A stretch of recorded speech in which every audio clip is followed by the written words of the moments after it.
Bonjour les amis, bonjour à tous. Nous allons prier. Et Seigneur notre Dieu, notre Père, nous voulons te bénir et te dire merci parce que ta grâce se renouvelle envers nous encore aujourd'hui. Et tu permets que nous puissions avoir un temps maintenant pour écouter ta parole. Nous voulons te le remettre. Je te bénis Père pour la parole que tu as déposée dans mon cœur pour que je puisse la partager.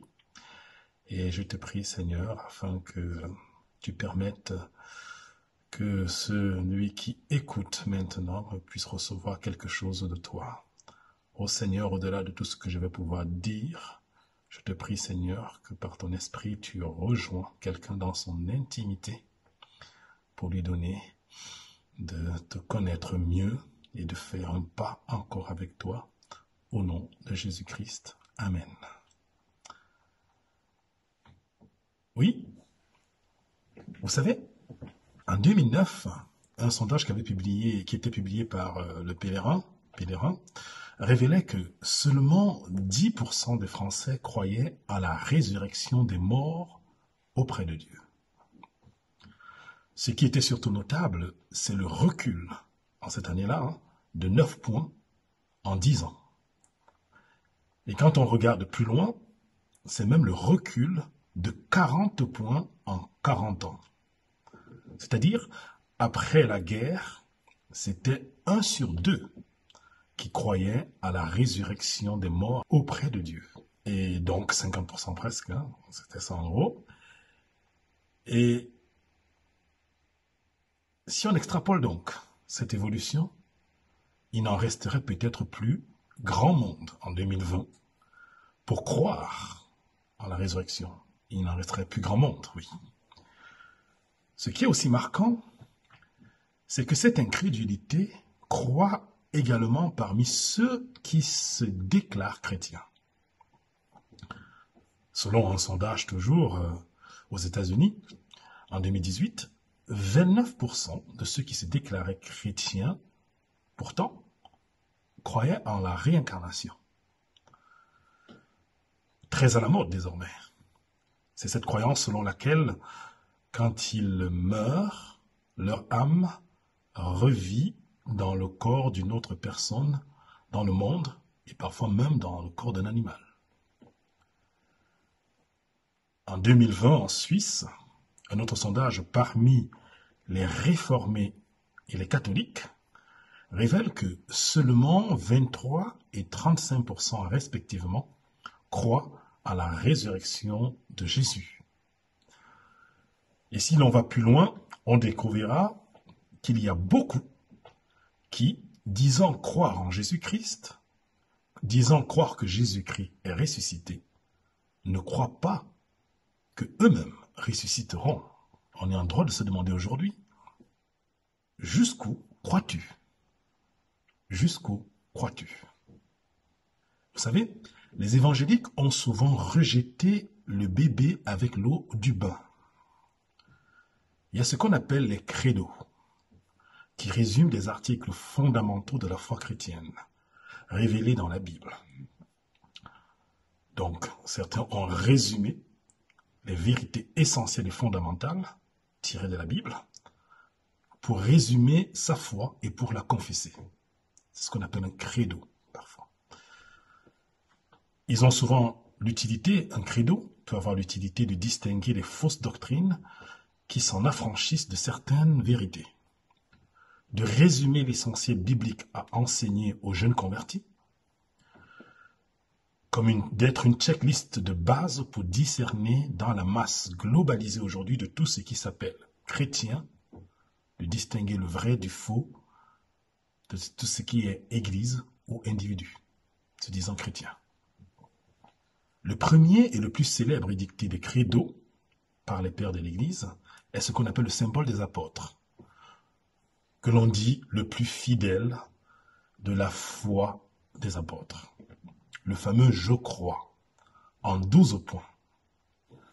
Je crois en Dieu, le Père, Tout-Puissant, Créateur du ciel et de la terre. C'est le premier point. 2. Je crois en Jésus-Christ, son Fils unique, notre Seigneur, Dieu le Fils. Qui est-il? Je crois qu'il a été conçu du Saint-Esprit et qu'il est né de la Vierge Marie. 4. Il a souffert sous Ponce Pilate. Il a été crucifié, il est mort, il était enseveli, il est descendu aux enfers. 5. Le troisième jour, il est ressuscité des morts. 6. Il est monté au ciel, il est assis à la droite de Dieu, le Père Tout-Puissant. 7. Il reviendra de là pour juger les vivants et les morts. 8. Je crois en l'Esprit Saint, Dieu, le Saint-Esprit. Ce seul Dieu unique, éternellement béni, Père, Fils et Saint-Esprit. Nous en sommes là. Puis, ce credo termine par des vérités qui en découlent de ce Dieu unique, pour ceux qui ont cru.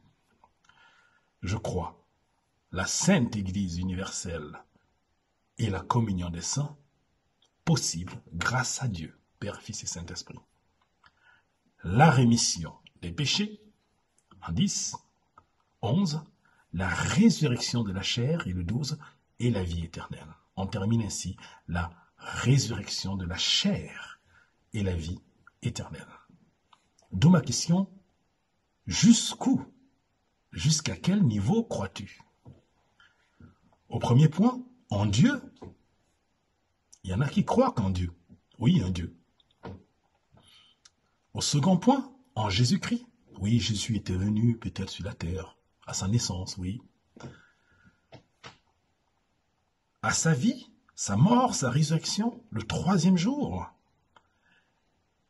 Et jusqu'au bout de ce que croit le chrétien biblique, au 11e et 12e point, la résurrection de la chair et la vie éternelle. Jusqu'où crois-tu? Nous allons lire 1 Corinthiens 15, les versets, trois morceaux dans 1 Corinthiens 15, on ne va pas tous les lire. Les versets 1 à 4, puis les versets 12 à 21, et ensuite les versets 51 à 58. Je vous rappelle, frères, l'évangile que je vous ai annoncé, que vous avez reçu, dans lequel vous avez persévéré, et par lequel vous êtes sauvés. Si vous le retenez tel que je vous l'ai annoncé, autrement, vous auriez cru en vain. Je vous ai enseigné avant tout, comme je l'avais reçu, que Christ est mort pour nos péchés selon les Écritures, et qu'il a été enseveli et qu'il est ressuscité le troisième jour selon les Écritures. Or, on va plus loin, si l'on prêche que Christ est ressuscité des morts, comment quelques-uns parmi vous disent-ils qu'il n'y a point de résurrection des morts? S'il n'y a point de résurrection des morts, Christ non plus n'est pas ressuscité. Et si Christ n'est pas ressuscité, notre prédication est donc vaine. Et votre foi aussi est vaine. Il se trouve même que nous sommes de faux témoins à l'égard de Dieu, puisque nous avons témoigné contre Dieu qu'il a ressuscité Christ, tandis qu'il ne l'aurait pas ressuscité. Si les morts ne ressuscitent point. Car si les morts ne ressuscitent point, Christ non plus n'est pas ressuscité. Et si Christ n'est pas ressuscité, votre foi est vaine. Vous êtes encore dans vos péchés. Et par conséquent aussi, ceux qui sont morts en Christ sont perdus. Si c'est dans cette vie seulement que nous espérons en Christ, nous sommes les plus malheureux de tous les hommes. Mais maintenant, Christ est ressuscité des morts, il est les prémices de ceux qui sont morts. Car, puisque la mort est venue par un homme, c'est aussi par un homme qu'est venue la résurrection des morts. Et on va plus loin dans ce chapitre. Voici, je vous dis un mystère. Nous ne mourrons pas tous. C'est à partir du verset 50, là, 51 que nous sommes déjà. Mais tous, nous serons changés en un instant, en un clin d'œil, à la dernière trompette. La trompette sonnera, et les morts ressusciteront incorruptibles, et nous serons changés. Car il faut que ce corps corruptible revête l'incorruptible, et que ce corps mortel revête l'immortalité. Lorsque ce corps corruptible aura revêtu l'incorruptible et que ce corps mortel aura revêtu l'immortalité, alors s'accomplira la parole qui est écrite. La mort a été engloutie dans la victoire. Ô mort, où est ta victoire? Ô mort, où est ton aiguillon? L'aiguillon de la mort, c'est le péché. Et la puissance du péché, c'est la loi. Mais grâce soit rendue à Dieu qui nous donne la victoire par notre Seigneur Jésus-Christ. Ainsi, mes frères bien-aimés, soyez fermes, inébranlables, travaillant de mieux en mieux à l'œuvre du Seigneur, sachant que votre travail ne sera pas vain dans le Seigneur. Ici s'arrête la lecture du texte biblique. La résurrection, c'est de ça que ça parle, ce texte. C'est la vérité centrale pour le christianisme. Si l'on veut démonter le chrétien, démonter son espérance, démonter le christianisme, il suffit de démontrer que cette croyance en la résurrection est fausse. C'est pour cela que Paul dit, au verset 17 et 18, « Et si Christ n'est pas ressuscité, votre foi est vaine, et vous êtes encore dans vos péchés. Et par conséquent, aussi, ceux qui sont morts en Christ sont perdus. » Tous les 4 évangiles rapportent la mort de Jésus, puis son retour à la vie dans son corps incorruptible. La résurrection de Jésus-Christ est la vérité essentielle de l'évangile. Il ne s'agit pas du dénouement de l'histoire de la vie de Jésus, non, mais plutôt du but de sa vie, la preuve de sa divinité, l'attestation que sa mort à la croix, en substitution du pécheur, a été suffisant pour prix du péché, apaisant la colère de Dieu.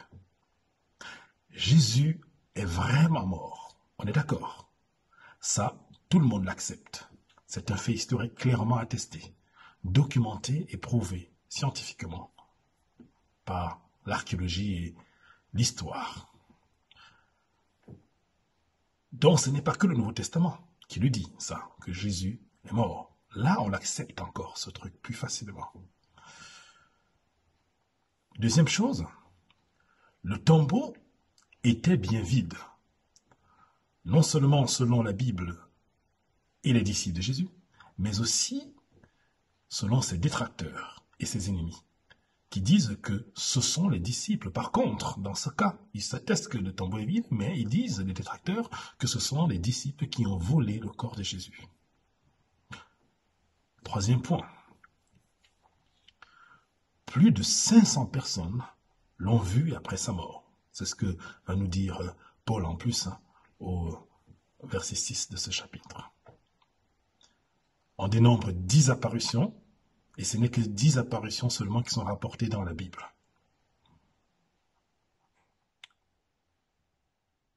Quatrième point, et c'est la plus grande preuve, je crois, la plus grande preuve de la résurrection de Jésus-Christ, c'est le témoignage même de ces nombreux disciples qui, malgré la persécution et la répression, continuent de témoigner de cette folie que Jésus est ressuscité. Il y aurait jusqu'à 6 sources hors de la Bible qui attestent cette folie, c'est-à-dire qu'on considérait que ces disciples sont fous, puisque souffrant, étant martyrisés, ils continuent à attester de la résurrection de Jésus, que c'est ce qu'ils ont vu. Ils disaient, nous avons vu Jésus de nos yeux, vivre parmi nous. Nous l'avons vu mort, ce Jésus. Puis, on ne sait comment, nous l'avons par contre vu aussi clairement vivant, parmi nous encore après. Il ne s'agit pas, pour ces disciples martyrisés pourtant, des kamikazes ou des terroristes, non. Les kamikazes et terroristes vont se donner la mort dans un mensonge, bien sûr, peut-être avec une croyance sincère qu'ils retrouveront Dieu, qu'ils en auront des récompenses. Mais de personnes vivantes avec lui. Les disciples étaient bien là avec Jésus. Ils l'ont bien vu. Ils ne parlent pas de quelqu'un d'autre qu'ils n'ont pas vu. Ils l'ont bien revu ensuite, vivant après être mort. Donc, ils ont décidé de ne pas se détourner de la vérité de ce qu'ils ont vécu, quand bien même on les conduirait à la persécution et à la mort. Ça, c'est une preuve solide que Jésus est bien ressuscité. Mais alors, le croyons-nous?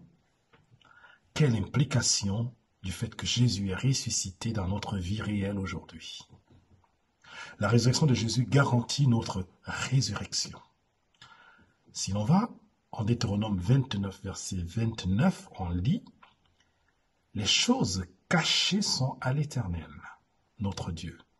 Les choses révélées sont à nous et à nos enfants à perpétuité, afin que nous mettions en pratique toutes les paroles de cette loi. » Il y a des choses que Dieu ne cache à personne, qu'il fait connaître à tout le monde.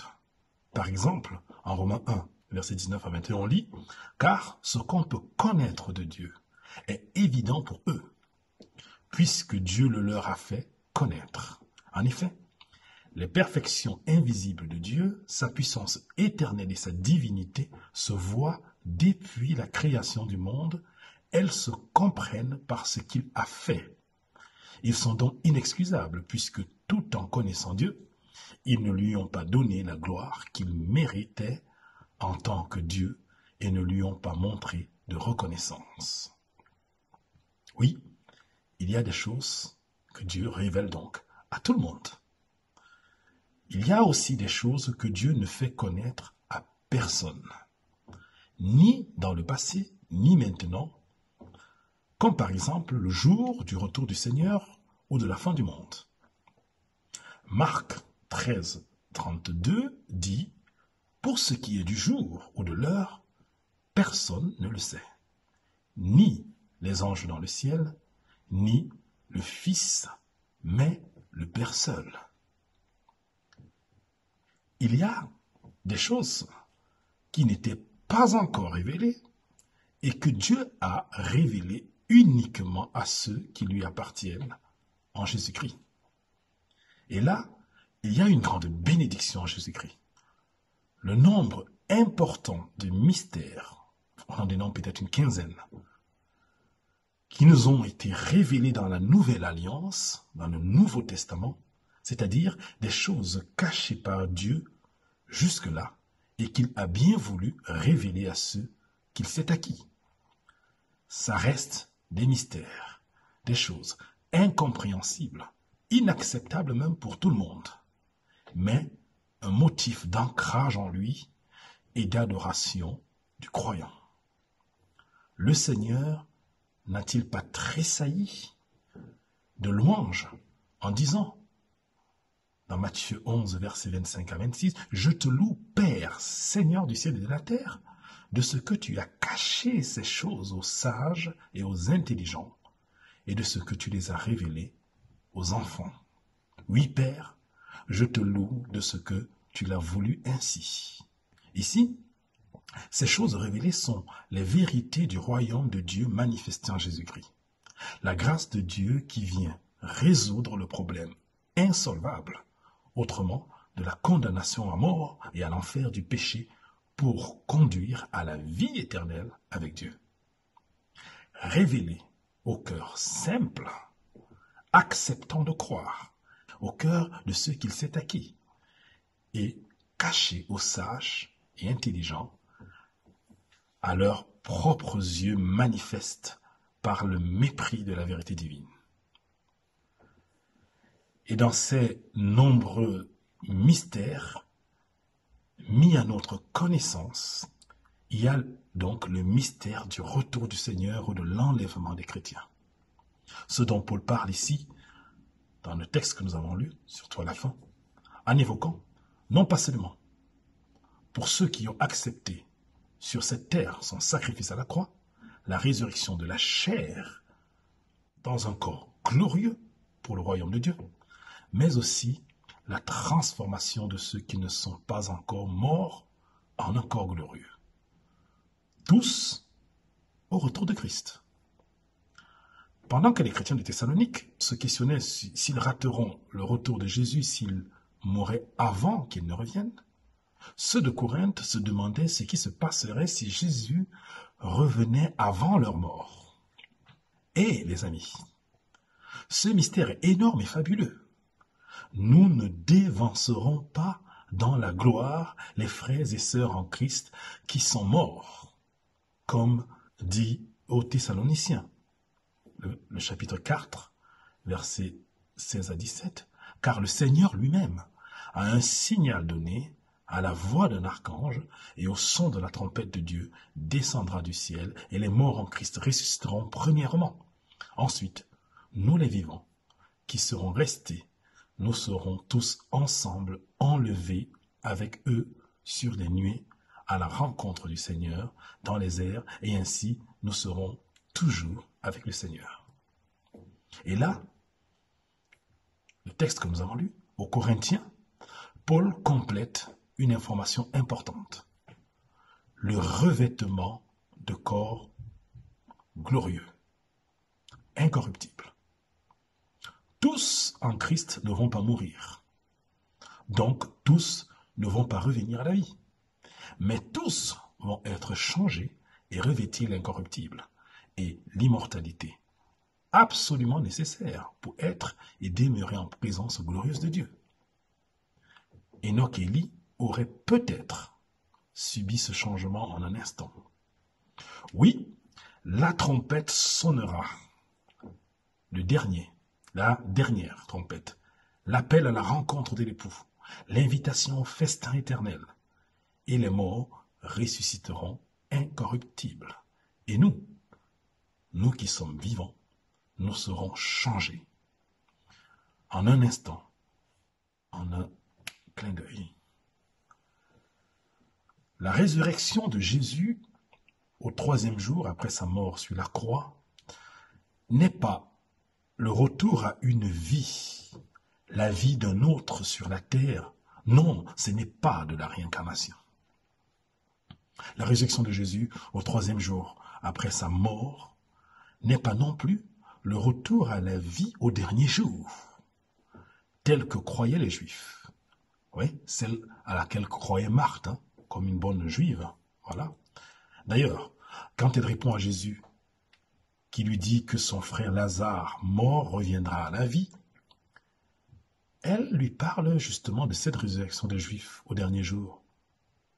Mais Jésus va lui révéler la véritable résurrection qu'il est lui-même, et celle donc donnée à ceux qui croient en lui. Non, la résurrection de Jésus, le 3e jour, après sa mort, n'est pas non plus le retour à la vie comme Lazare, qui l'a ressuscité. Ce miracle de Lazare, puisque Lazare finira par capituler encore face à cet ennemi de la mort en mourant à nouveau. Mais la résurrection de Jésus-Christ est le retour à la vie éternelle. Une irruption de cette vie éternelle dans l'histoire des hommes. Non pas à la fin des temps, mais pendant le temps des hommes. C'est vrai pour Jésus en tant que prémisse, frayeur de chemin, et ce sera vrai aussi pour ceux qui mettent en lui leur confiance. Jésus inaugure de manière unique le revêtement de corps incorruptible. Et c'est là que se trouve la grande victoire pour celui qui est en Christ, et donc le sujet de louange. Grâce soit rendue à Dieu qui nous donne la victoire par notre Seigneur Jésus-Christ. Quelqu'un disait, à juste titre, que le jour de notre naissance est le début de notre mort. Oui, nous y passerons tous si d'ici là Jésus n'est pas revenu. La mort, en réalité, pourrait même ne pas être un problème, et plutôt un gain. Paul le dit, car Christ est ma vie et la mort m'est un gain. Mais le véritable problème est l'aiguillon de la mort, le péché. C'est le catalyseur de la mort, l'arme de la mort, celui qui en garantit la victoire. La victoire de la mort, je parle, c'est-à-dire la séparation d'avec Dieu pour toujours à la fin de ma vie terrestre. Plus clairement, le péché est la garantie que je vais en enfer. Ça, c'est clair. Vous savez, il n'y a pas que ceux qui sont en Christ qui ressusciteront d'une résurrection. Les autres aussi reviendront à la vie, mais pour être jugés et aller en enfer. Mais ce passage de 1 Corinthiens 15 ne traite pas du jugement de ceux qui refusent le sacrifice offert de Jésus pour leur péché à la croix. Il y a d'autres textes pour cela. Mais ce passage traite de la victoire certaine sur la mort de ceux qui ont cru l'Évangile et ont mis leur confiance en Dieu. Comment Jésus-Christ leur a donc donné la victoire certaine? L'aiguillon de la mort, c'est le péché. Et la puissance du péché, c'est la loi. Christ ne va pas contourner la loi. Il ne va pas en faire une dérogation. Il ne va pas dire, le péché, la faute, ce n'est pas grave. Mais il va accomplir la loi. Elle dit en résumé, le salaire du péché, c'est la mort. Il va donc porter mes péchés, tes péchés. Il va porter les péchés. Il va donc se rendre propice et devenir le bouc émissaire et ainsi subir la juste colère de Dieu, la condamnation inévitable qui nous était destinée. Et donc mourir à ma place, à ta place, à la croix. L'aiguillon de la mort, c'est le péché. Et la puissance du péché, c'est la loi. C'est le salaire incontournable. Il est mort. Il a été enseveli. Il est descendu aux enfers. Et Christ a donc satisfait à la colère de Dieu et à la loi. Et comment le sait-on ça? Le troisième jour, il est ressuscité des morts. Non, la mort n'a pas pu le retenir. La résurrection de Jésus-Christ est l'attestation que son sacrifice est complet, satisfaisant, parfait.